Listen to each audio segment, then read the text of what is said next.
to the Loane Hockey Podcast. This is season one, episode one, and this is something I'm really excited to do, something I've never done before, something very unique in my approach. So, for today's episode, for the first ever episode, what we're going to talk about is off puck patterning and what goes into understanding off puck play and how to link that together because there's a lot of misconceptions in regards to off puck play and on puck play. And those two are very separate in their approach. And off puck play is something that a lot of players are getting better at with their routes nowadays. Like players are getting more meticulous and they understand how to time their routes. They understand how to provide close support. They understand neutral zone sequences. They understand regroups. They understand a lot of different situations based on timing and hockey sense way better. And it's become more prevalent nowadays where off puck patterning, the more likely a player is to be proficient without the puck, the more likely that when they get their puck in retrieval situations or when they handle the puck in retrieval situations, then they're more likely than not going to be in a better space to have the puck because of that. And this is a very important concept when it comes to understanding off puck, is because the better your off puck play is as a player, more likely than not, it's going to link a lot easier when you have the puck. It's going to be much easier to understand the flow of handling the puck and being able to understand what the next play is when you're already in a good position without the puck to receive. If you're in a very bad place without the puck, it's going to be a lot harder to actually understand the different situations that go into that and understanding how to handle pucks more effectively in different scenarios. So, because of off puck play and understanding the different concepts that go into it, a lot of it's tactical nowadays because, again, there's so many players, especially at the younger levels. It's near a lot, not only at AAA and various levels beyond AAA, but junior and pro, minor pro, all sorts of different leagues.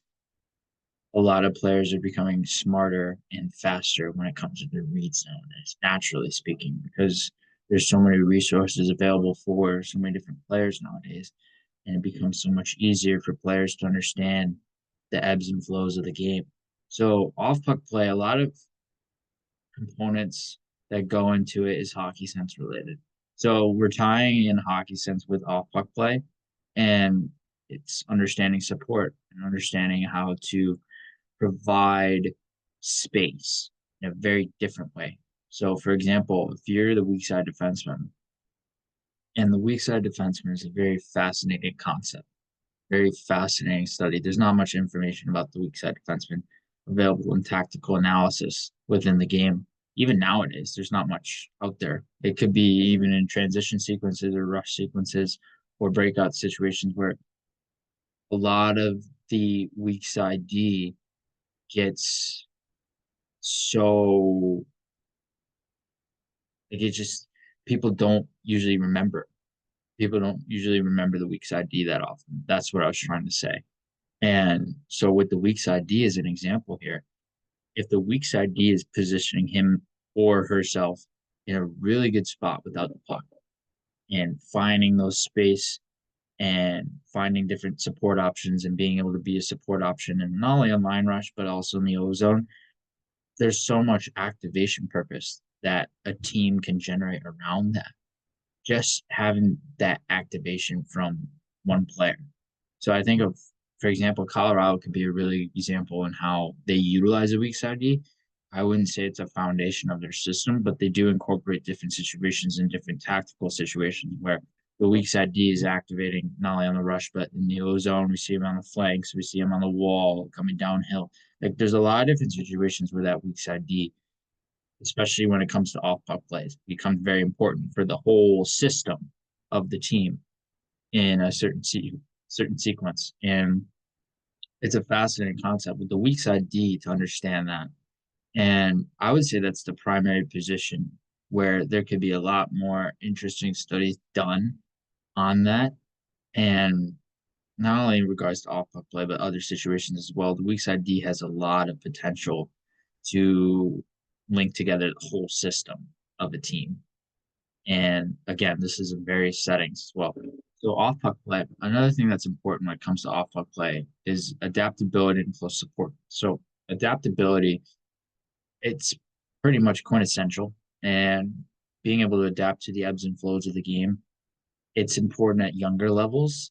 As you move up, the importance of instinctual pattern play and being able to read based off instincts becomes so much more important because you cannot solely rely upon reading and reacting in the NHL. There's a lot of adaptability factors that have to go in many different situations.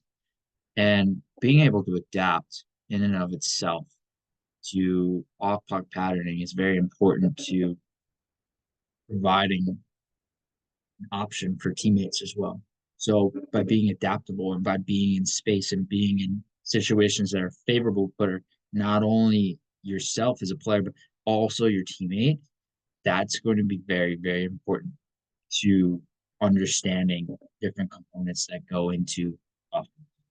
And this could be off line rush as well, and this could be in ozone. A lot of these situations when it comes to doesn't really matter where they happen, but it's so subtle to be player who can really adapt to those different sequences and really understand how to be an option in so many different situations. It's a really underrated skill.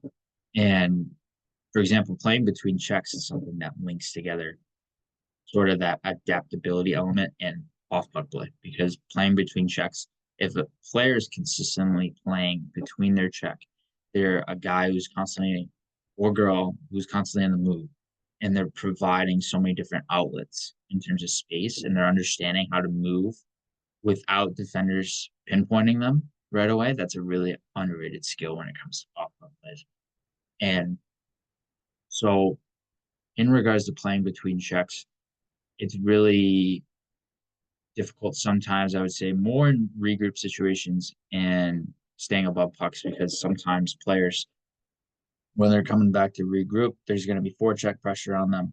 Whereas in neutral zone situations, you might have a neutral zone forecheck stacked up against you, but if the forecheck isn't necessarily moving right away, then it creates more opportunity for players to be able to move between their checks, and they're able to be a little bit more free flowing in terms of how they're able to move because the neutral zone forecheck, if it's set up correctly, it depends on if it's a 1-2-2. A 2-1-2 is going to be more aggressive, hard in with F1 and F2, but the 1-2-2 and the 1-3-1, those are going to be situations where teams can just line up and they don't necessarily move a ton. So by playing between checks and, for example, that neutral zone patterning and that neutral zone example, that could be a really good situation.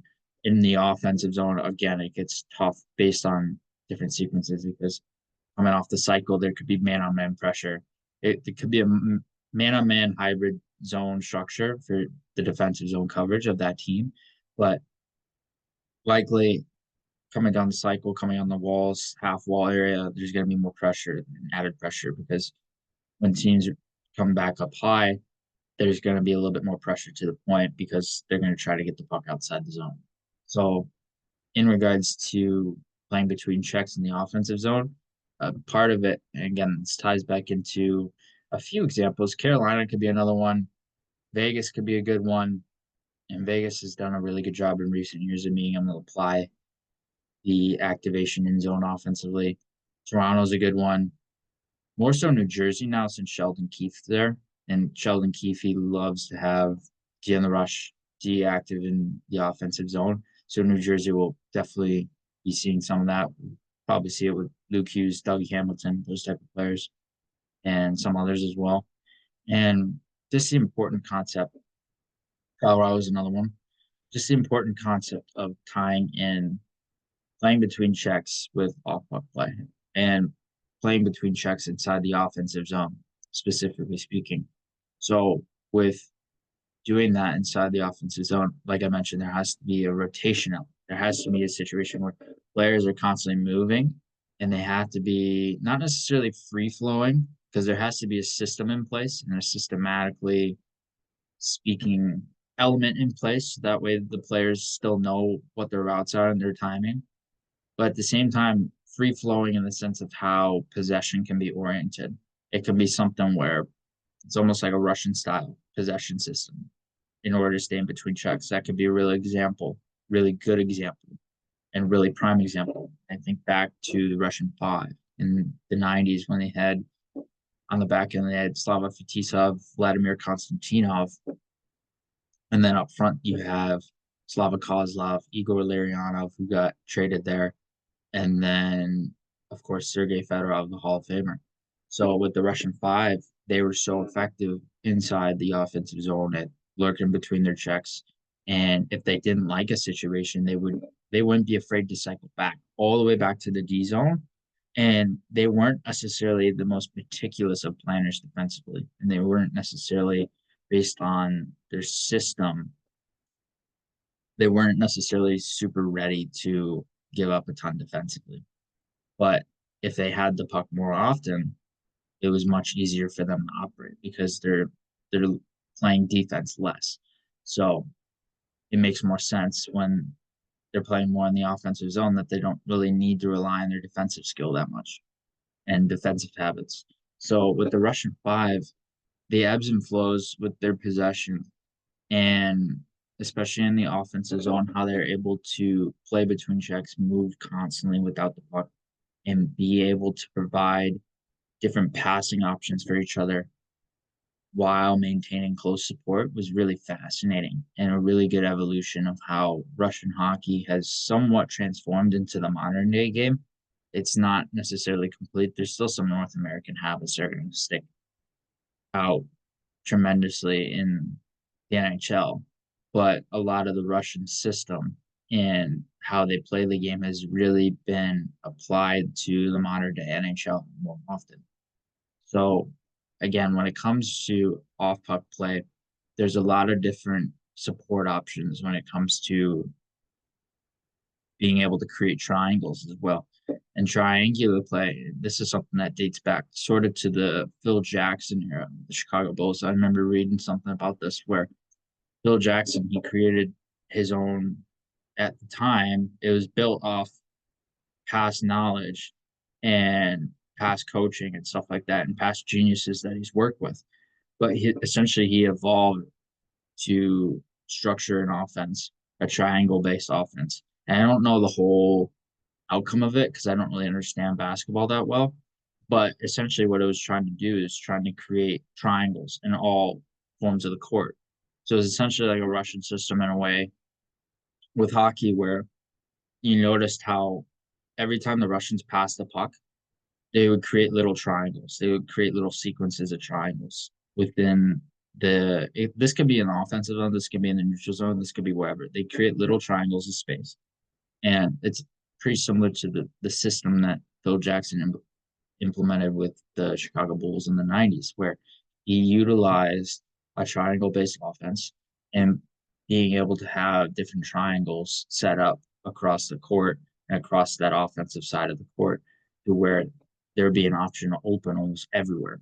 So when it comes to creating triangles, being able to create triangles and linking that together with off puck play is a really vastly underrated thing that's not talked about too much because you don't usually hear about triangles. You don't usually hear about triangular offense because the first time you'd hear that, it wouldn't necessarily make sense to the mind. It's just like, what is that?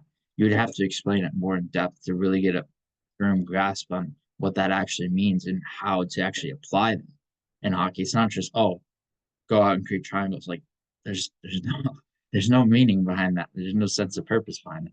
But when you're creating triangles, specifically when it comes to off puck play, it's essentially creating options and creating options, a vast majority of options inside many different situations. So by being able to create triangles, you're opening up space in every part of the zone. In I like to call them quadrants because there's arguably you could have four quadrants inside the offensive zone example. Or you have quadrant one, two, three, and then I'm going the other way, four. So with the quadrant example, you can have different quadrants set up, and you can learn how to create different triangles inside those quadrants. And the quadrants, it also depends on the effectiveness of the zone as well, because you have some parts of the zone where they're a little bit more high danger than others. And like the first few quadrants, like the quadrants that are lined up inside the zone that are towards the line, those are obviously the less dangerous ones versus the two quadrants that are lower, obviously the more dangerous. So being able to create triangles when it comes to off puck play, it is largely important to understand for players how to create depending on the situation. So if there's situations where D zone coverage is closing in on them faster, then it's going to be much harder to be a teammate and provide close support in that setting, because if there's already close coverage coming down on that one player, then there's really is a lack of purpose in trying to provide close support when the ice should be more spread out. So creating triangles is a really underrated way to provide that support factor and be able to create options in all areas of the zone. And that time back, the weak side defenseman example, the weak sided defenseman could literally be a really big catalyst in that type of setting with creating triangles and being able to be a threat. There's so much potential with the weak side D, and there's so much potential with how that weak side D can really operate heading in the future. It's gonna be interesting to see. There's obviously been some studies done about the weak side D nowadays that I've read and I've looked over, but some of it's vague and there's not necessarily a ton in depth in terms of how the weak side D could actually progress in heading into the future. So it'll be really interesting and really fascinating to see that development and linking that back to off puck play as well.